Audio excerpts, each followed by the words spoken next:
Halo, perkenalkan nama saya Safia Larasenda dengan NIM 213040446. Di sini saya akan menjelaskan kembali mengenai siklus akuntansi perusahaan dagang.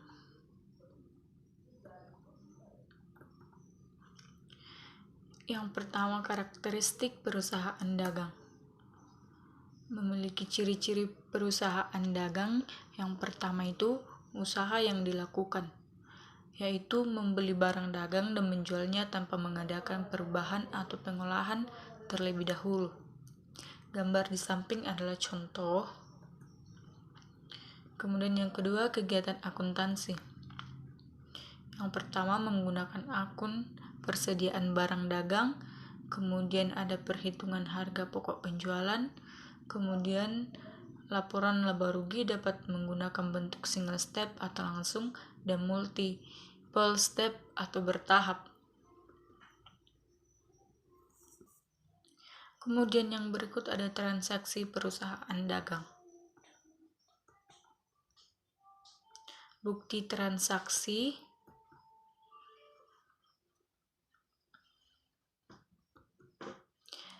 Yang pertama, syarat pembayaran, syarat penyerahan, dan rabat pada perusahaan dagang.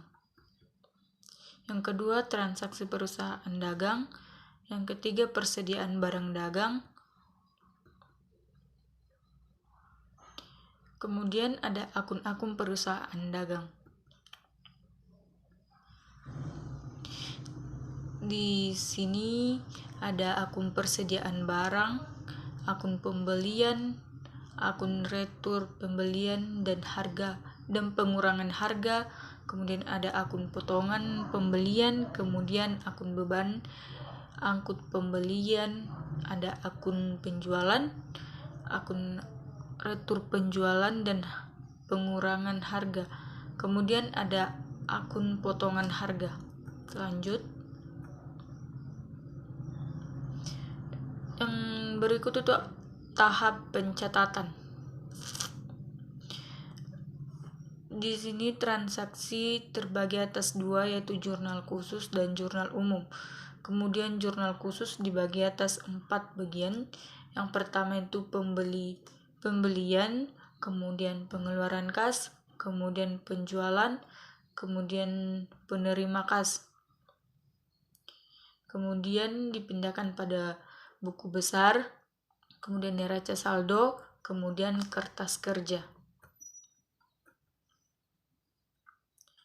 Yang ketiga, pengelompokan transaksi jurnal khusus. Terbagi atas jurnal pembelian, jurnal pengeluaran kas, jurnal penjualan, jurnal penerimaan kas. Pencatatan transaksi pada buku besar pembantu dan utama. Yang pertama ada buku besar pembantu, yaitu bentuk buku besar pembantu seperti ini. Ukurannya agak besar. Buku besar pembantu dapat berbentuk kontrol dan stafel. Berikut fungsi buku besar pembantu, yaitu tujuan buku besar pembantu adalah untuk memberi keterangan atau memberi rincian mengenai jenis aset atau kewajiban. Kemudian buku besar utama, yaitu buku besar utama atau general ledger adalah kumpulan akun yang saling berhubungan dan merupakan satu kesatuan yang digunakan perusahaan dalam menyusun laporan keuangan. Kemudian di sini ada nama akun, ada tanggal. Yang pertama, kolom pertama ada tanggal, kemudian keterangan, kemudian ada ref, kemudian debit, kredit, DK, saldo. Debit atau kredit, kemudian saldo.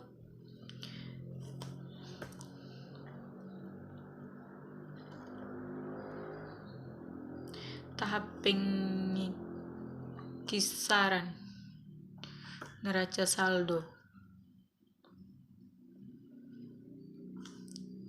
Nomor akun, nama akun, debit, kredit.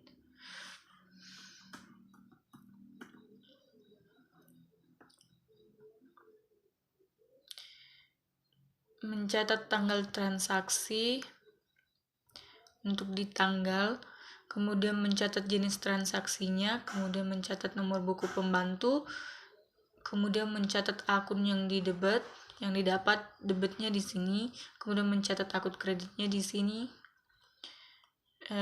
mencatat sifat dari selisih debit dan kredit, kemudian mencatat akhir saldo.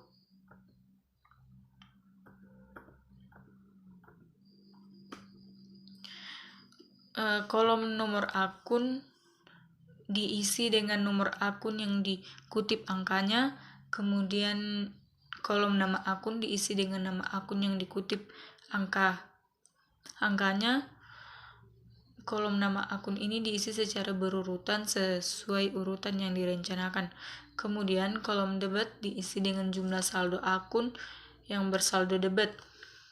Sementara kolom kredit diisi dengan jumlah saldo akun yang bersaldo kredit. Kemudian jurnal penyesuaian perusahaan dagang. Yang pertama, jurnal penyesuaian persediaan barang dagang dengan pendekatan ikhtisar laba rugi. Kemudian yang kedua, jurnal penyesuaian persediaan barang dagang dengan pendekatan harga pokok penjualan.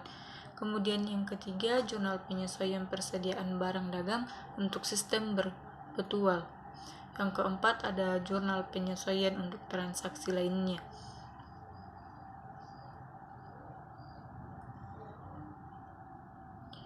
Kemudian akun ikhtisar laba rugi. Yang pertama single step, gambarnya seperti ini, dan multiple step seperti ini. Yang membedakan gambar single step dan multi step tulisannya berbeda.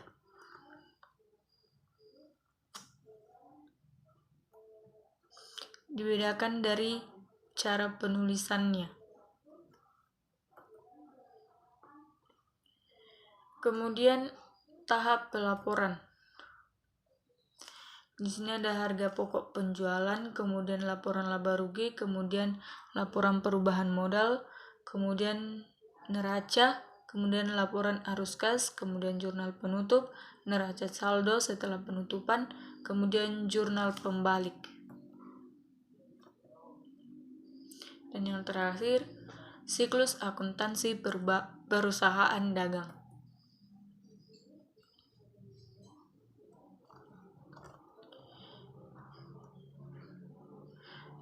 Di sini ada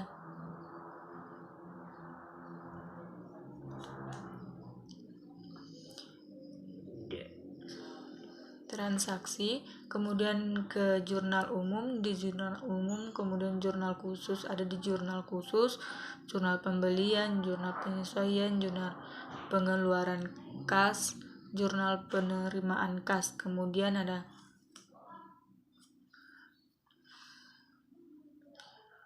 minta maaf karena tulisannya kurang jelas, jadi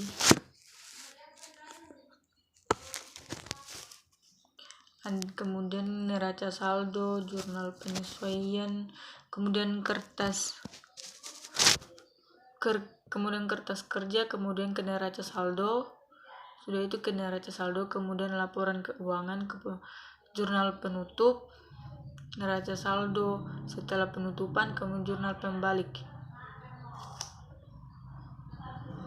Sekian dan terima kasih.